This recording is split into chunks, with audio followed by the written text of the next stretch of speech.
Hi, everyone. Welcome back to the Change Your Mind podcast, where we explore personal development, spirituality, and science. I'm your host, Kris Ashley. I'm incredibly excited for my guest today because she backs everything up with science. And if you've been listening to my show long enough, you know that I love that because we are living in this amazing time where science backs up personal development and spirituality. So I can't wait to pick her brain. First, a couple quick announcements. Head over to the links in the show notes. You're going to find ways to connect with my amazing guest, ways to connect with me, ways to sponsor the podcast. You'll find a link to my book, Change Your Mind to Change Your Reality. It was endorsed by Bob Doyle, Marcy Shimoff, Michael Beckwith, all three of whom were in the film The Secret. It was endorsed by John Gray, who wrote Men Are From Mars, Women Are From Venus, Anita Morjani, who wrote Dying to Be Me, so come check it out. You'll also find links to free downloads, to my courses, to just all sorts of goodies. And let's see what else. As always, this is part of the Los Angeles Tribune Podcast Network. We are doing amazing things in the personal development realm. We have live events almost every month. I was just on stage with Les Brown, Dr. Joe Vitale, Jim Quick, Joseph McClendon. So come be a part of it. All the podcasts are amazing. The events are amazing. They're hosted by this amazing woman named Mary, who was Tony Robbins' executive vice president of production for 18 years. So she's the real deal. We're changing the world. Come be a part of it. What if the one thing keeping you stuck is the way you think? Welcome to Change Your Mind with Kris Ashley, the podcast where science meets spirituality and mindset becomes your most powerful tool for transformation. I'm Kris Ashley, author of Change Your Mind to Change Your Reality, trainer, speaker, and lifelong seeker. For years, I battled trauma, depression, anger, chronic illness, low self-worth, and the weight of old stories.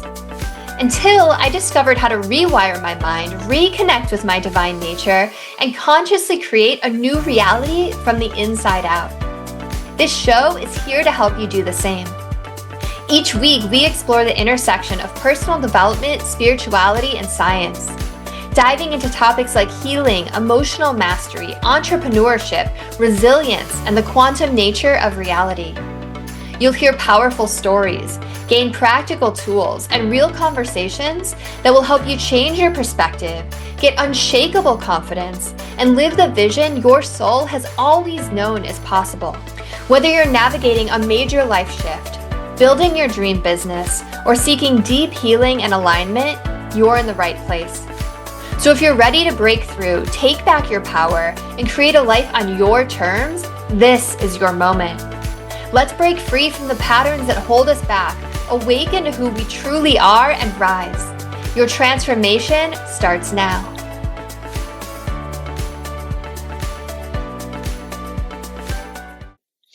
All right, with all that said, I have with me Ravinder Taylor, and I'm so excited you're here. So, Ravinder is president of Progressive Awareness Research, Inc., and the co-author of over 200 personal motivation audio programs and 2 books. For the past 30 plus years, Ravinder has been researching and analyzing how our minds work and what makes us who we are. Her interest in this area goes beyond academics, as her focus is always on how we can use this information for personal development. So welcome, Ravinder. I'm so happy you're here with me. Hi, Kris. Thank you so much for having me on. I look forward to a fun conversation.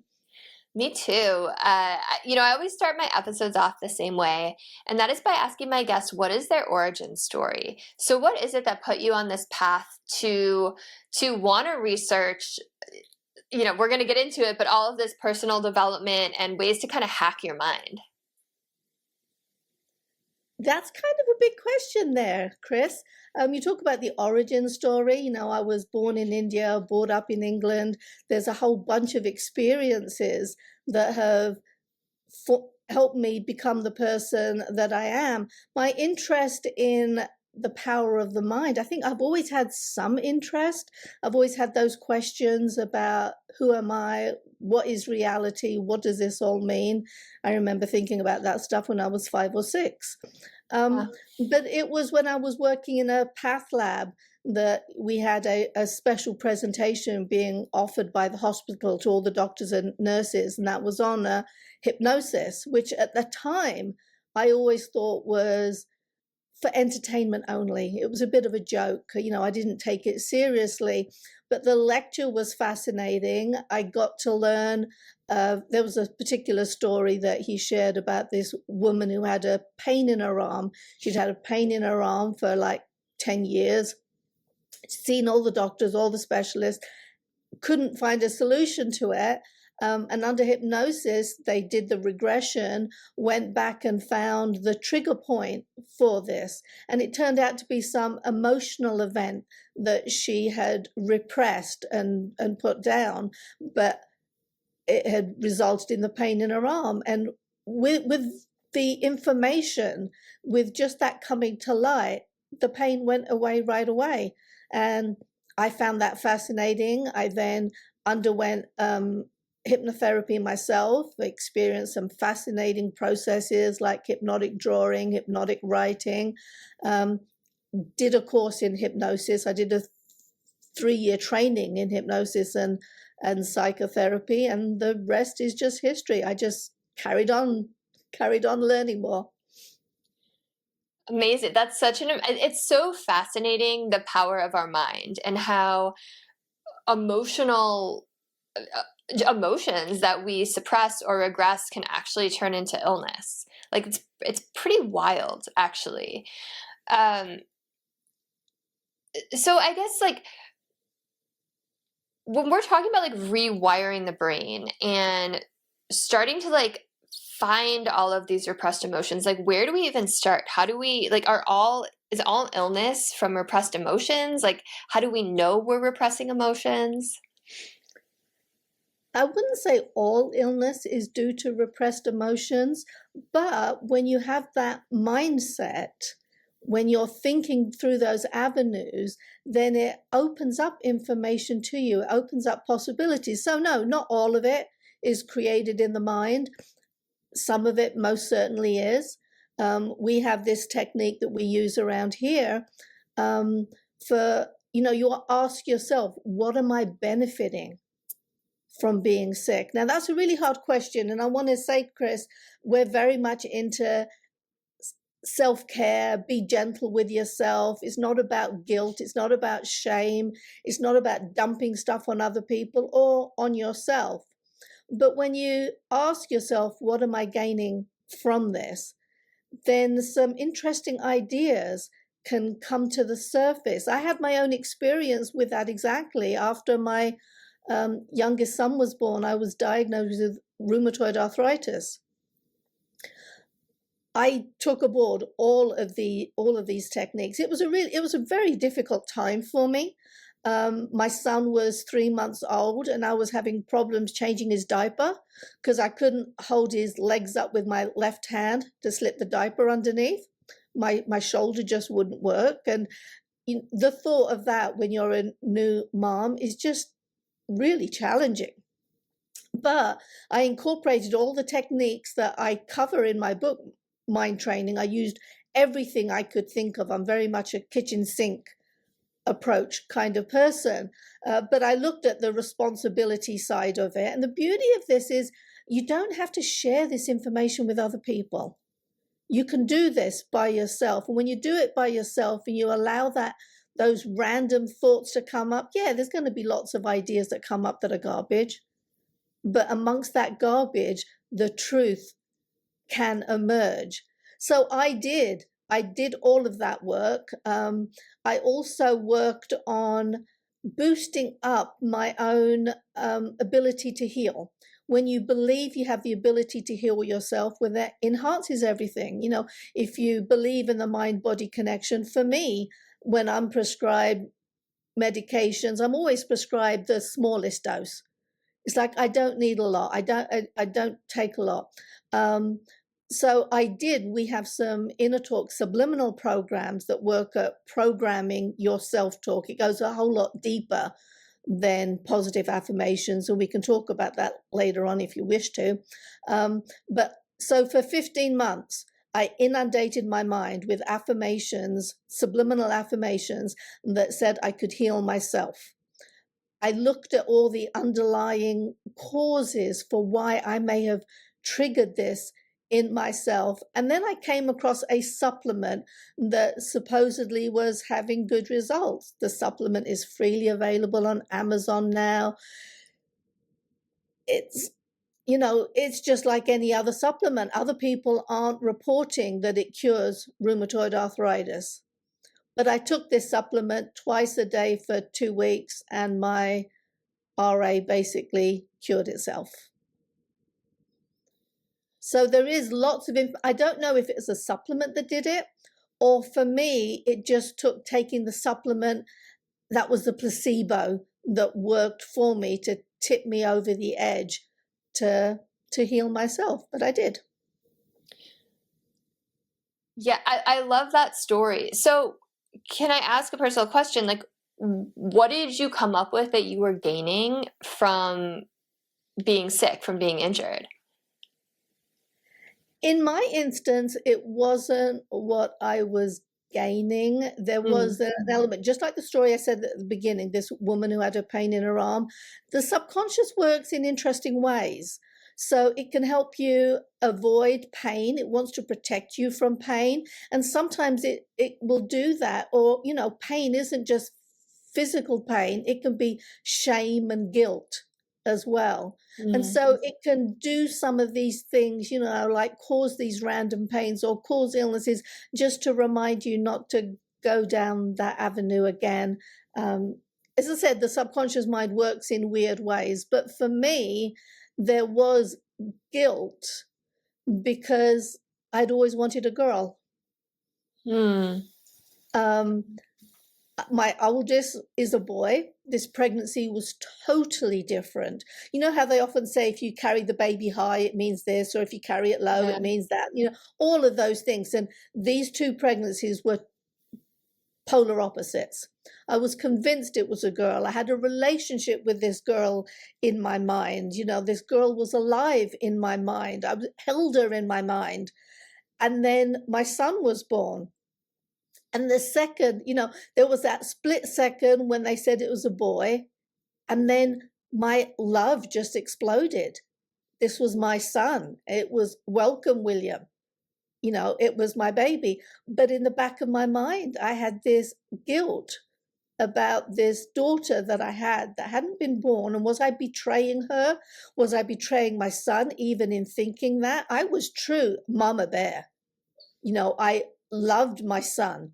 Absolutely. I would have killed anybody with my bare hands if they tried to hurt him. No question about it. But I did have this guilt about, the fact that I thought about this girl that wasn't born, or, was I betraying her? There was conflict. And that's often what happens when there's conflict. That's when we have problems. When there's subconscious conflict, that can often cause problems in our current lives.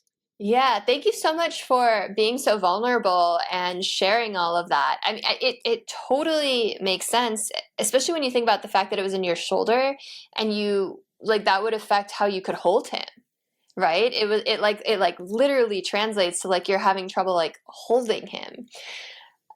And it's just so incredible, the power of the mind. And I want to go back to what you were saying before, what do you get out of it? And someone might kind of scoff at that, but as someone who has a very sick mother, basically spent 15 years in bed because of trauma that both her and I went through. That's my story that I tell all the time. And I made the choice to heal, and she made the choice to stay sick. It's you can get out of things that you don't want to do, like school or work, right? You can get sympathy or pity from others. You can get money from the government in some cases. But the one that, and I'm reading because I literally write this in my book, and I love that you said it. It's you can get revenge or to be right by making someone else wrong. And it's people don't think about, and you're nodding because and when I first read that or heard that, it blew my mind, because it's so true in my mom's case, and it's so true in so many people's case, that it's almost like a I told you so, it's this victim mentality. And you're nodding, so I'd love for you to just talk about that for a moment. No, you're absolutely correct with everything that you say there. Our minds are really, really powerful. You know, we do have the ability to heal ourselves or hurt ourselves. We have the ability to be successful or to sabotage things. We have the ability to have good relationships or, you know, the ability to ruin them all. And it's all right there in our minds, in our subconscious mind. We have a whole lot of information. A great deal of science has been done, a great deal of research looking at the subconscious mind, and they've actually demonstrated that there's activity in your subconscious mind before you make a choice. So there's 3 different kinds of experiments that were done, you know, different people, different times. Started in the 80s under Benjamin Libet, went on, I think, in 2013 with Itzhak Fried, but they were looking at the activity in the subconscious mind before you make a choice. And the type of experiments they did was, you know, are you going to choose to press the button with your right hand or your left hand? So there were very simple choices. And so you were aware when you made the choice, but a technician looking at the information could predict your choice up to 7 seconds ahead. Wow. So this information is coming from your subconscious mind. Your subconscious mind is a repository of all of your experiences, everything that you've learned, every shame, guilt, and we have a bias towards the negative side. Bad has a whole lot more power than good has. So those things are the things that are going to take long-term homes in our subconscious mind. And that is what feeds what we do. That's going to influence everything that we do. And it just goes forward.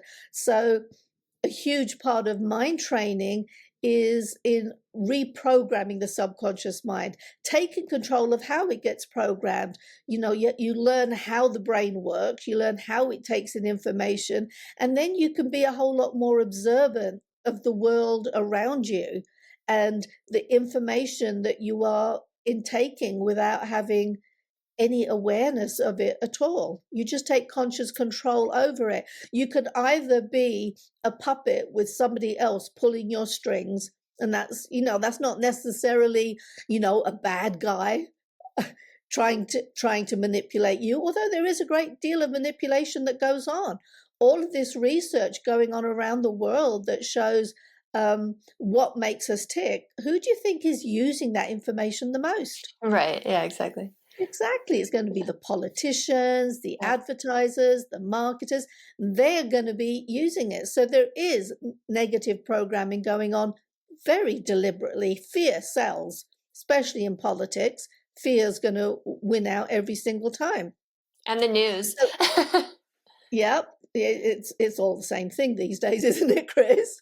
It is. So I do want to talk about how to rewire, but first I have a question based on like what you just said. So like, you know, we all feel emotions, right? Like part of being a human is feeling emotions, and we don't want these things to get repressed. And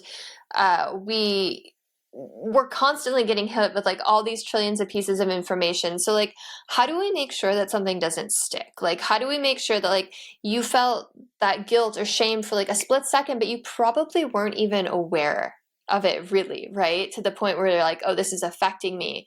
So how do we make sure that we're not setting ourselves up for sabotage and hurting ourselves? Some of these things are going to happen anyway. You can't protect against everything because then you wouldn't live. You know, our brain, there's different ways people think about how the brain works. And Kahneman talks about the system 1 and system 2 thinking. System 1 is going to be the instinctive way of thinking. You just respond. Your subconscious provides you the answers. You just respond right away. You don't think about, you know, all the advantages and disadvantages to everything. You just make your choices. System 2 thinking is where you think things through more clearly. So the best that we can do is to do more of the system 2 kind of thinking. So when it comes to manipulation by the news, the media, all of that kind of stuff, well, having a full grounding in some of the compliance principles. there are things there that will just press our buttons regardless. So an example of that, they did some research and they showed that if you're in a restaurant and the waitress is wearing red, you'll give her a bigger tip. It's not everybody individually. This is, across the numbers, but the waitress in red will get more. And it's not only from the men, it's from the women as well. So they are learning all of these techniques. And when you're aware, you don't have to know all the specific techniques because there are so many of them. But you have to have a good grounding in these techniques exist and people are going to use it against me. It can be done deliberately by the salesman, the politician, whatever, or it can just be done by the person who is a natural salesman, Uncle Fred, who always gets his own way. He just has the right way of communicating. When you're aware of these techniques, it gives you that pause, that split second moment of, I wonder what's going on. And it takes away that automatic response. So they don't pull your strings quite so quickly. You can stop and think. And when you wear that different kind of hat, that different way of thinking, then things just don't reach you in the same way. Yeah, it makes me think of NLP, what you're saying, neuro-linguistic programming, because so much of that is manipulation for better or for worse, right? If you're trying to sell something or if you're trying to really control someone. So understanding those little, even body language can really, once you know it, you can you see it, right? You see it in action, glaringly obvious. And you can cancel it out. So if you're talking to someone and you pick up on, this person's trained in NLP, look, they're matching me, they're pacing me, they're leading me, once you're aware of that, then you can make a change. You can take the control back again. You don't have to. It's like, okay, they're smiling at me, they're nodding, they're agreeing with me. Hang on, let me stop and think about this. Just because someone's agreeable doesn't make them my friend. Yeah, totally. And that's what they're good at, right? Is making you feel really seen and important. And yeah, it's very manipulative. Because that's what we all want. We all want love, right? I'm glad you acknowledge that though, Kris. I've not found many people who think of NLP as being manipulative, but I do. Exactly. It's like, I don't, that just doesn't, that's not the kind of friend that I want. Well, it's a tool, right? And just like any tool, it depends on the intention behind the user, right? So you can use it for good or you can use it for bad. I prefer techniques that are more upfront. I can handle hypnotherapy. You know exactly what you're going for. You know what they're going to do. You understand the process. You're not being tricked into something. So that's just my personal preference, though. So I just appreciated hearing you describe NLP as manipulative. Yeah. So I want to talk a little bit about how do we rewire the brain? There's so many people out there with methods from meditation to journaling to hypnosis. And I'd love to just hear your take on it, especially because so much of your work is science-backed. It is indeed. And all of those techniques that you just mentioned are science-backed too. The rewiring of the brain comes from when you start to understand where these connections come from. One of the things that I talk about in mind training is I talk about Erik Erikson's 8 stages of development. So he actually goes through, from birth to 1.5, 1.5 to 3, all the things that you are supposed to learn in those areas. And that's a good thing to look back at when you're experiencing something in your life today and you want to say, why do I always do that? Well, when you look at his framework, that gives you somewhere to go look to try and find what some of these answers are. There's some fascinating research. There was something that that I came across, they were looking at the bonding of an infant child to its primary caregivers, its mom, its dad, whatever. And looking at the degree of bonding, they were able to predict the number of friends or the kind of friends that the person would have in high school, or the kinds of relationships they would have in early adulthood. They could predict that just from how well the infant was bonded to its primary caregiver. Because if you have a good, strong bond, if the baby can trust that the primary caregivers are going to take care of it, well, it opens them up to experiences, opens them up to developing good, solid relationships later on. And I look back at some of this, and I was looking at, the in school, and it's like, okay, that's where my insecurities and inadequacies came from. I was always bottom of the pile at this particular time. Now I look back at it, you can look back at that and you can make that change. You talk about rewiring the brain. We have these things that are going on automatically. We have these automatic pairings that go on. For me, I could look back at that period of time, look at the comments that some of the people made that made me feel so inferior. And I look at them now and it's like, well, that was dumb. I'm not inferior to them, we're all in the same boat here. There isn't any difference here. But bringing it down to, the types of goals that we can all have, maybe we want to lose weight or we want to change a habit or something. When it comes to that rewiring, you can look back and say, well, why do I always have that craving for a piece of cake after a really stressful day?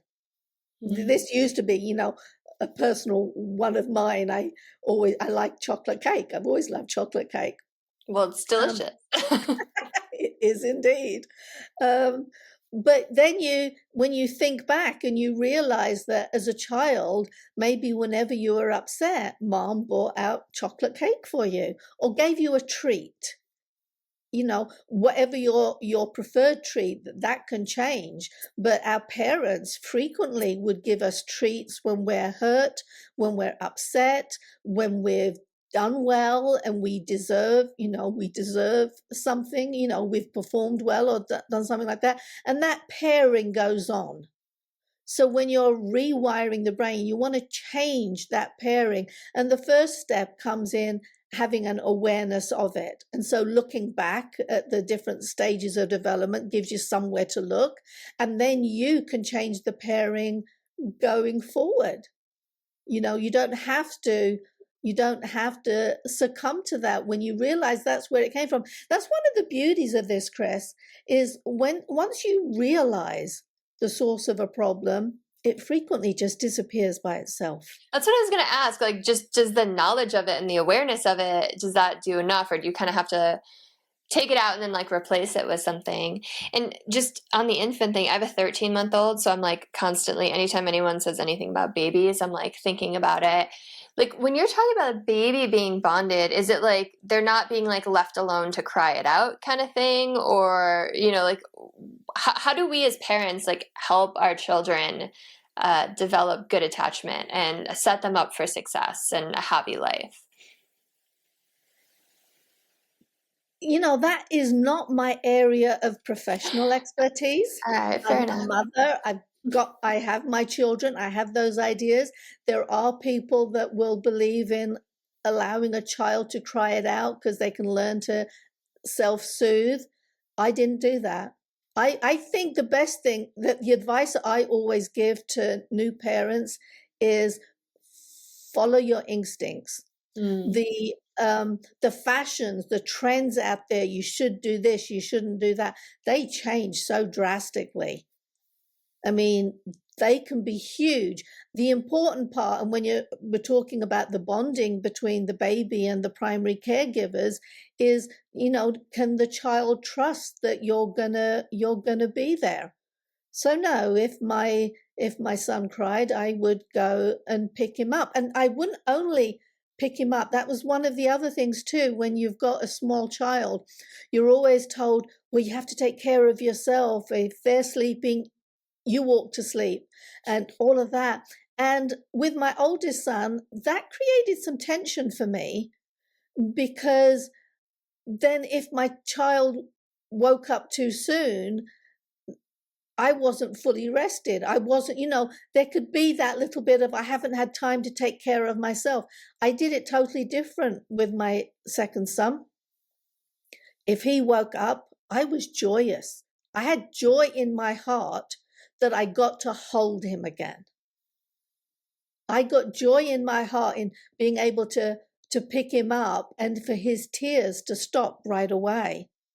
So you're talking about bonding. I think that is a whole lot more important than following the other rules. You do what you feel is right. You're going to understand your child a whole lot better. You're going to understand your own needs a whole lot more. I was able to do that without feeling deprived. It was good. It was really good. I love that answer. And you framed it by saying that this isn't your professional expertise area, but like you're a mother, so yeah, it is, right? Like it's all of our professional expertise.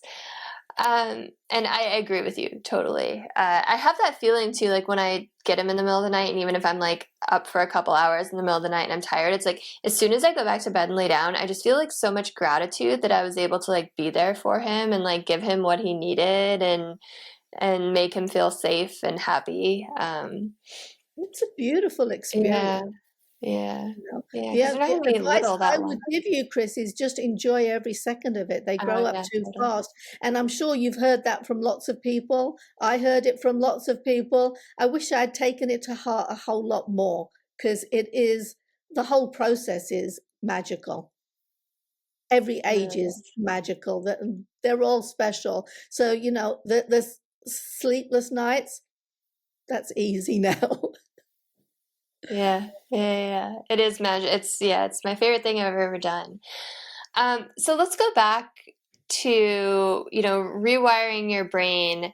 I'd love for you to just talk a little bit about like neuroplasticity and how we can really change our habits and change our minds. Neuroplasticity really comes down to your ability to learn. When you're young, when you're small, it's easy. As you get older, certain habits get entrenched. They become the system one thinking that Kahneman's talking about. They just get paired off automatically, and so you stop thinking about it. So neuroplasticity as an adult, it's like working out, doing exercises. What you can do easily when you're young, well, you have to work harder at it when you're older, but that doesn't mean it's not possible. I've heard of people doing a marathon when they're 100, or they start bodybuilding in their 60s, and they achieve all of these things. You can do that, and you can do the same thing with your mind too. A really encouraging part, you want some really good incentive to open yourself up and do all of these things. It is the gratitude, it is the journaling, it is the mindfulness. It's about thinking. When you put all of these things into practice, there was a research study that I came across that I loved, because it brings so much hope. When you're older, one of the things that you start thinking about is dementia and Alzheimer's. That's the worst kind of dying in my mind. Yeah. Is to go down that avenue. But this particular research study I was looking at, they were looking at nuns, and they looked at the journals that the nuns kept. And then after the nuns passed away, they did autopsies and looked at the brains. And what they found is the nuns who were the most positive, the most active, the most grateful, these kinds of attributes, their brains could be full of Alzheimer's plaque. But they never expressed themselves, because they were so engaged in life. They were so connected in life. So when we're talking about plasticity and rewiring the brain, you can stop and look at yourself now. There are some people who are naturally optimistic, and there are some people who are naturally pessimistic.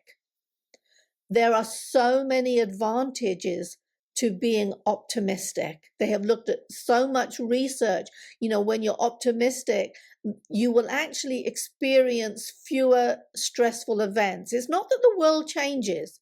The world doesn't change. You just don't succumb to the stress. It doesn't express itself as being stressful. When you're optimistic, your chances of dying from cancer, from infections, from everything just drops drastically. It is huge. When you're optimistic, you're going to have better relationships, better financial success. It goes across the board. So you can change that. So if you're a naturally pessimistic person and you want to change that wiring, well, start incorporating some mindfulness. Listen, pay attention to your thoughts and don't accept them automatically. If you've got something coming up and you are dreading it, and so that, that self-talk that goes around our minds all the time, that constant churning around for a pessimistic person is going to be very, very negative. Well, you can stop and say, what would happen if that worst possible scenario didn't happen? What would it look like if the worst possible didn't happen? That puts enough of a brake on it to be able to open up other possibilities. And then if you can take it a step further and start imagining what it would be like if the worst possible thing didn't happen, but in fact the best possible option came out of it. When you start imagining that, I'm not talking about the law of attraction, because, there are kernels of truth in there, but lots of people take that way too far. But the kernels of truth in that just come that when good things come to you, you see them, as opposed to being oblivious to them. We're in a world of balance, in my mind. We all experience good things. We all experience bad things. They're going to be pretty equal. Things happen, bad things happen to good people, good things happen to bad people.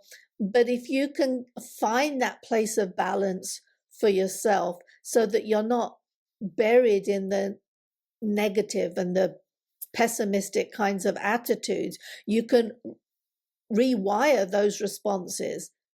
So you start picturing positive outcomes and you practice those. And the more you practice those, they've actually demonstrated this.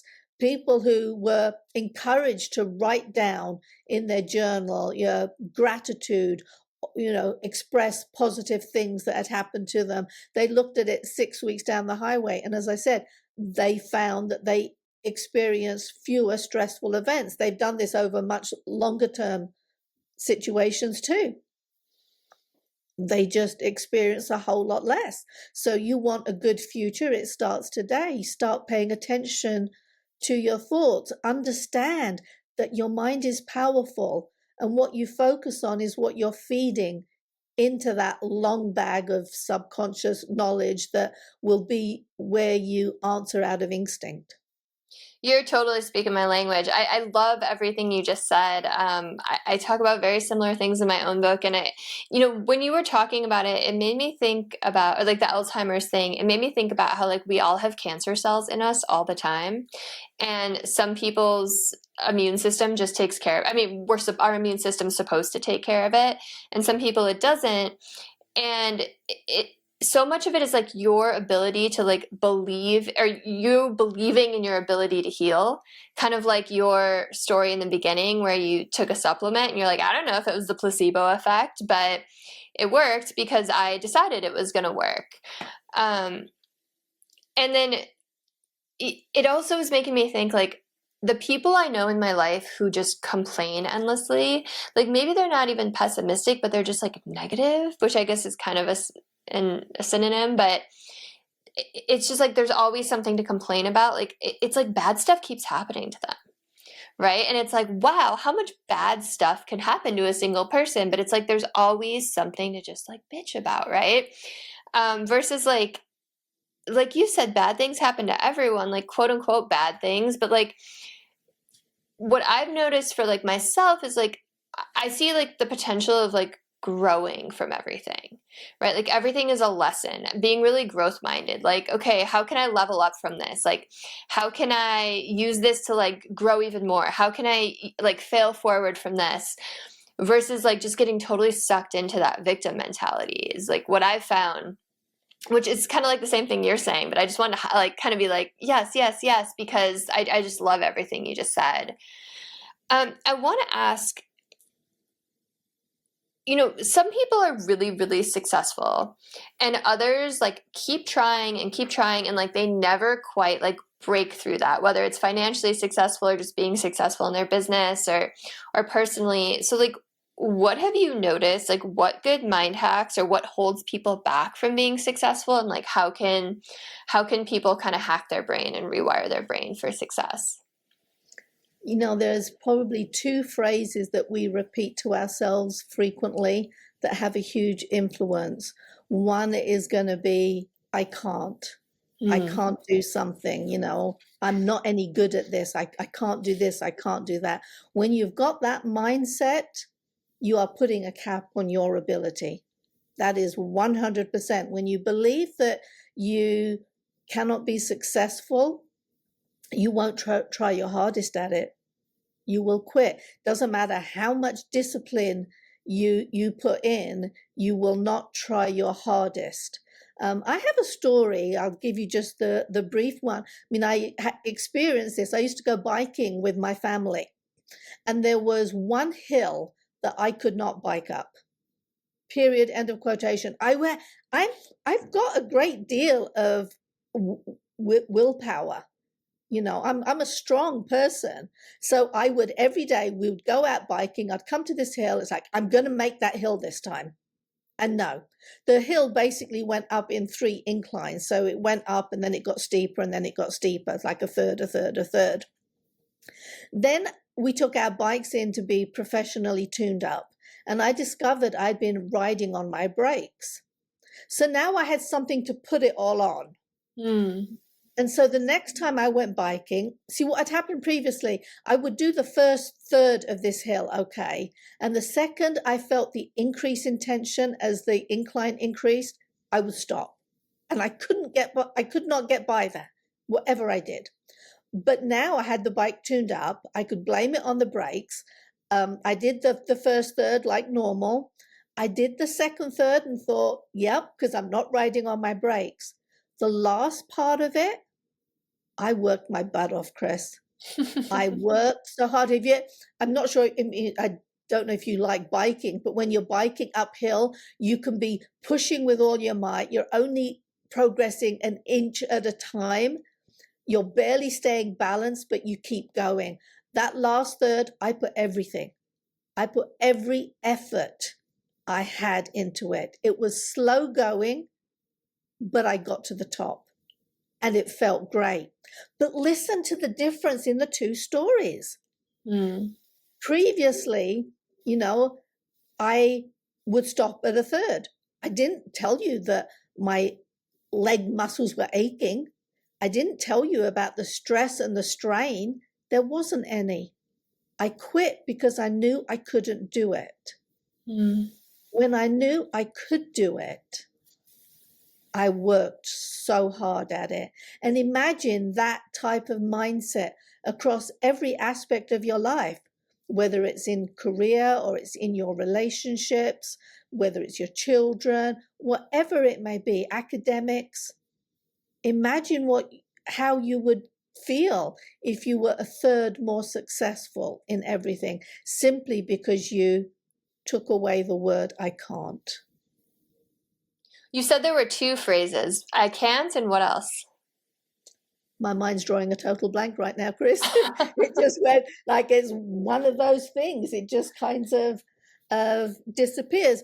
It is the idea that that you can't do something. There is also the other one is going to be the addiction to failure. Mm. There are other happy brain chemicals. I'm not sure if you're familiar with those: endorphin, serotonin, oxytocin, dopamine. They're chemicals that are produced by the brain that help you to feel happier, to reach for your goals, to help you achieve things. The addiction to failure, and it also comes into some of the defense mechanisms that we have, or the shortcuts and fallacies, the confirmation bias. That was the one I was trying to go for. Mm. It's to do with, you think you're going to fail, or you tell yourself, I always fail at this, and then you fail, and then you get a dopamine hit because the confirmation bias has been demonstrated correct. You were right. You were right. You expected to fail, and you were correct because you failed. So you get a dopamine hit from that. That is part of the addiction to failure cycle. So, That's so the fascinating. It reminds me of what we were saying earlier, where like staying sick, you get to prove that you were right and someone else was wrong, right? It's that and you just totally put it into like a science frame for me. That is fascinating that you actually get a dopamine hit from it. You do. You do. It's like, it's the biggest thing. You have to stop saying, I can't. It helps if you replace it with up until now. Up until now, I haven't been able to. That opens up doors to you. So back to the treatment that, what I did with the RA was the supplement I took just a placebo, or had I opened up the avenues in order to allow it to work? Had I stopped blocking myself from healing myself? The mind has this ability to heal. And so I could have had the RA. I could have said, life sucks. I've got this. There's nothing I can do about it. But instead, I opened up the possibility that my mind can heal this. My mind can help me fix this. I've just got to find the correct way to speak to it. I have to stop blocking myself. And that's what self-sabotage can often be as well. You block success from coming to you for whatever reason. So you just start investigating. You understand how the information gets into your mind. You look back into your past to see some of these connections. When you see them, things open up. Things are just, the problems can disappear. Yeah, totally. Because otherwise it becomes your identity, right? Like you could have been like, I am a person with RA. And then that's your identity and that's your belief system. And just going back to your biking story, because I didn't even say thank you for such a cool story. And I love that at the end you're like, I didn't say my calves were burning. I didn't say there was anything besides like, I just couldn't do it. And I also love that you said you had to work hard for it, right? It's that piece of like believing in yourself, but also like taking action. And I think that's what is missing in a lot of the law of attraction when people teach it. Because you mentioned earlier, like there's some truths, like the universe isn't a genie in a bottle. It's not going to just drop it into your lap. But like if you have that North Star, you know what you want, you believe it, and then you take steps towards it, that's when magic happens and those doors start to open up. It does. That is when the magic happens, when you believe that you deserve. You stop blocking the stuff from coming. It's not that you're attracting it like a magnet. It's not like, I'm just going to draw money to me, but I can stop blocking it, and I can open myself up to the opportunities that are around. There are opportunities there. How often, there's so many times I've been talking to people and they say, I can't do this and I can't do that. That doesn't work for me. That doesn't, and they are putting all of these blocks to their own success. They're putting caps on it, putting limits on it. When you remove that, you have the ability to become your personal best. And that's what mind training is all about to me. It's not about becoming Superman. It's not about becoming magical. It's about achieving my highest best. And we all have different talents and abilities. So I'm not going to turn into Michael Jordan just because I believe I can play basketball. I can't, but It's a good example. Yeah. It's not going to turn me into that. But if I'm interested in playing basketball and I tell myself I can become the best that I can be. And that's all it takes. That's all we want, is to be the best that we can be. And we all have talents and abilities. There are things that we can do better than other people. There are things that, we're not as good at as other people, but it's about achieving our personal best. It's about actualizing ourselves, and from a spiritual perspective, Mind Training isn't a spiritual book, although spirituality peeks out in different places. But that's the best gift that you can give to having the gift of life and having all of these experiences, is to maximize it, become the best version of yourself possible. Yeah, I mean, that's kind of why we're here, right? To grow and evolve and expand.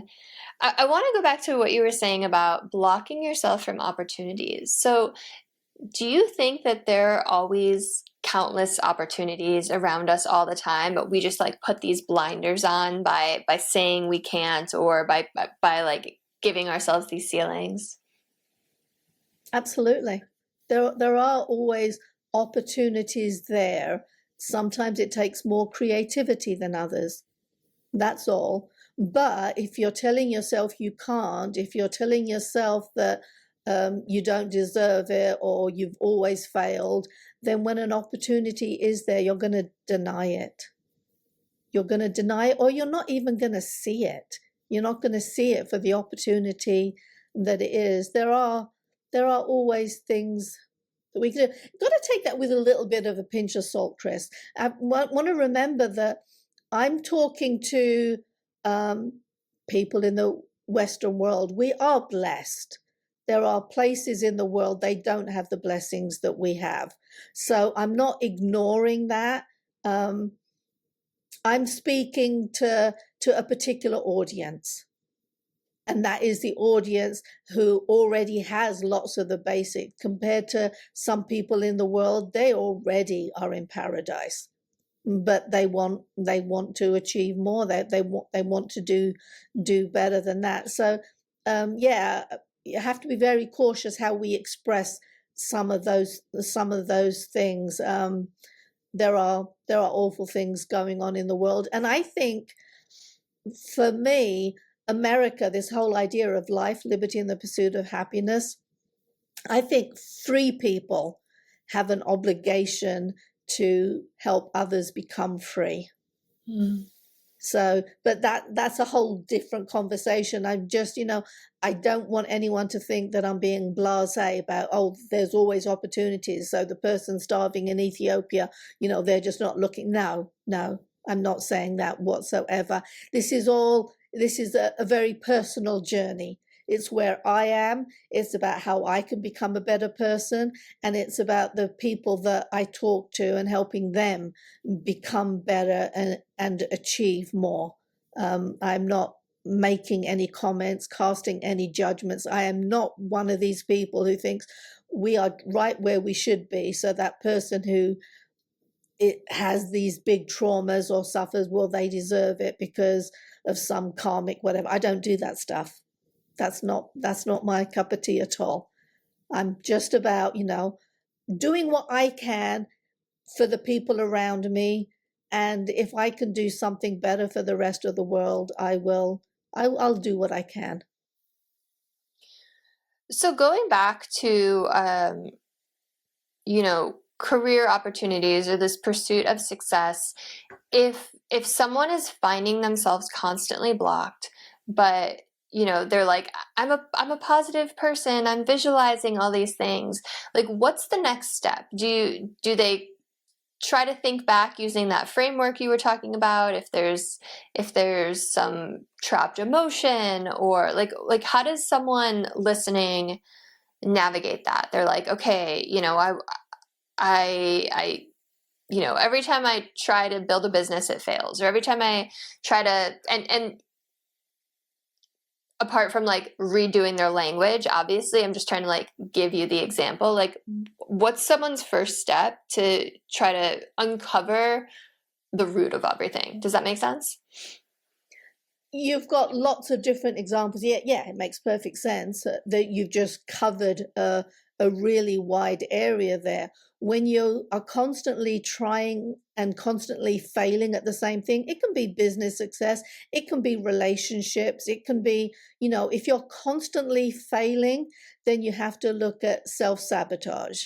So you have to look at what ideas is it that you have in your mind that cause you to fail? Are you quitting too soon?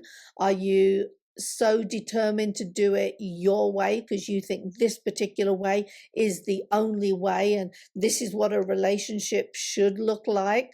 Or I don't deserve relationship, so this is the kind of relationship I'm constantly going into. When you find yourself repeatedly in those situations, then yes, you want to look towards self-sabotage.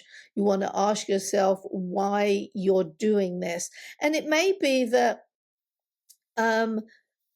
you want to broaden your horizons. If it's a job and you just can't find a job, maybe you're being too specific about what it is that you want to do. You just want to broaden. Think about it. The whole purpose of self-help and personal development, Kris, is all about being happier. And there's not only one path to being happy. It's not only I need a job in this career, in this. I actually had someone come to us once. They were they had decided they wanted to change job, and they were very proud of the fact that they had a list of all the things that they wanted, and they had a long list. It was a piece of paper just full of, I want to be respected, I want to earn enough, I want to have lots of friends, and it just went on and on and on and on and on. And you have to say, well, what are you bringing to the job? It isn't all about you. What are you giving? Maybe you want to change your mindset from what I get to what I give. The more you give to other people, the more you get. And that's one of the reasons why optimistic people can be more successful in all of these different areas. When you're smiling, you are more attractive. People are attracted to you. You get seen more, you get noticed more. There's all of these different factors that come into place. So maybe there's just different avenues. You just want to broaden your horizons. And also think about why you constantly repeat the same mistakes again. So what is it that you're doing? When you take self-responsibility, now again, this is for our specific audience. When you take self-responsibility and you say, why am I doing this to myself? It opens up doors of possibilities. It opens up places. When a problem in your life is somebody else's fault, there's nothing you can do about it. Right. You can't change somebody else. But when you say, I'm part of this equation, I am, what is it that I am doing? Then doors open up. Maybe you'll keep working away with the wrong people. You want to change the people around you. Maybe you are surrounded by people who, this is kind of a common clique that you can have with men and women, where they're constantly talking badly about the opposite sex. Husbands always do this. You can't rely on them. They don't understand. Men don't, blah, blah, blah, blah, blah. When you think that way, do you think you're going to attract a guy who is going to be supportive of you? If you think all men are that way, you're not going to see the good guy, and vice versa. So I don't go down those means. I think those jokes against husband and wives, sometimes they're funny, but I don't think they're healthy. Yeah, I really love that answer. And my favorite thing that you just said is you have to take it off of you and think about, like, how can I give? How can I serve? Because when you're in that mindset, I don't know, there's something magical about the universe. When you're giving, you get back, right? You do indeed. You do indeed. everything feels richer. Everything is more peaceful when you focus on how you can help other people. And we can help other people all the time, even if it's just holding a door open for somebody or smiling at someone. I can remember instances where maybe I saw someone smile and the smile was so genuine that it lifted my soul. And that can just be something really small as smiling. So when you smile at other people, you spread some joy. When you are smiling and you're approachable, you're helping other people feel good, and you will get that feedback. You will get that feedback from them as well, and that helps you feel good. Amazing. Well, thank you so much. I appreciate everything you shared. I know there's probably so much more we could get into. An hour flew by. And I'm sure people listening want to know where they can find you online, how they can connect with you, where they can get your book. So if you want to just take a moment and share all your stuff. Yeah, thanks, Kris. The book is Mind Training, The Science of Self-Empowerment. You can buy that anywhere books are sold. If your bookstore doesn't have it, they can order it. You can get it online, Amazon, Barnes, all the big bookstores in the UK, wherever. You can find more about me just by going to my website. That is ravindertaylor.com. So that's R-A-V for Victor, I-N-D for dog, E-R, Ravinder. ravindertaylor.com. If you read the book, if you've enjoyed the discussion here, I'd love to hear back from you, and you can email me directly simply at ravindertaylor.com. Keeps it very simple. Awesome. And all of that's going to be in the show notes too. So if you're driving right now, don't try and write it down. You can always come back. Thank you again so much. It's been such a pleasure to just hear your insights, and I just appreciate the work you're doing in the world. If you're listening, like, comment, share, subscribe, send this to someone you think could benefit from it. And yeah, let's all help lift humanity up. Thank you all so much. Have a beautiful rest of your day.